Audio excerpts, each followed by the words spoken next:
Okay, so in CrossFit, we like to integrate monostructural cardio into a lot of our what we call metcons, metabolic conditioning. All right, so monostructural cardio could be running, but especially in winter months, we do a lot of biking and a lot of rowing. So we want to kind of give you an overview of these two machines, how to set them up, how to use them properly.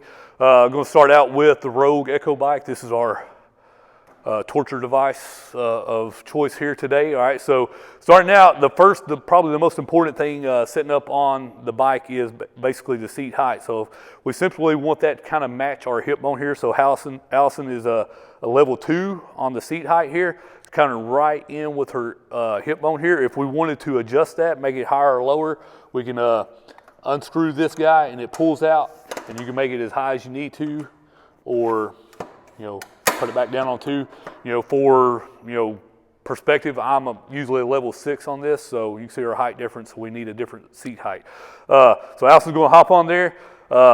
Really, not a whole lot of technique to this guy, but the main thing, like I said, when we're on that seat, notice how her leg is pretty much straight right here at the bottom of the pedal. If it's bent and she's not able to fully extend that leg, we have a lot more lactic acid buildup. We also have those knees flaring out and those elbows flaring out.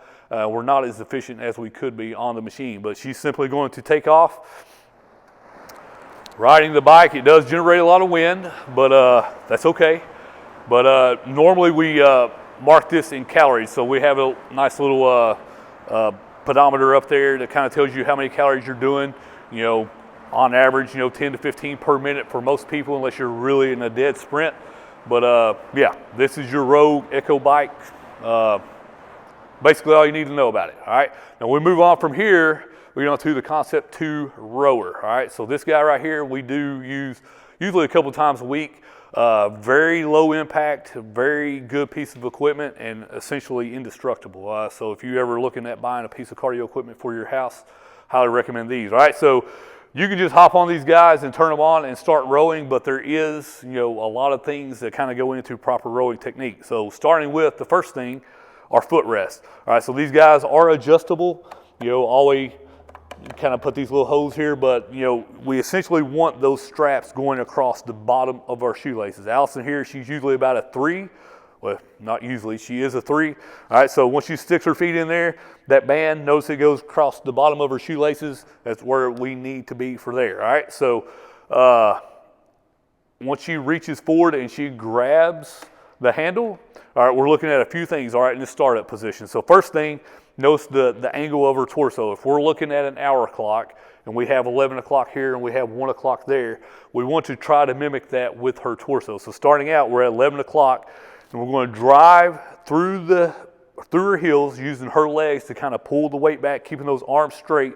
Then we get her torso involved back to the 1 o'clock, and then we finish the pull with those arms, all right? So those arms are the smallest, the weakest link of that big pull here. So we want to kind of use those last. We want to use core to extremity in that movement. So big, strong legs, pull, torso continues to pull, arms finish, and then we just want to reverse that process going back. So notice as she comes back, I'm going to have her do it wrong here in a moment to show you, but we want to use legs, then arms, then legs. So we're going to do it one more time, legs, arms, legs. Now, if she bends those legs before she comes back, and that causes that handle to kind of flare up and over her knees, so we're going to send those arms back first.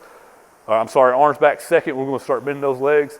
Notice the inefficiency of the handle pull and just going up and down. It's basically we're just expending a lot of energy we don't need to do. So rule of thumb, legs, arms, legs. Legs, arms, legs.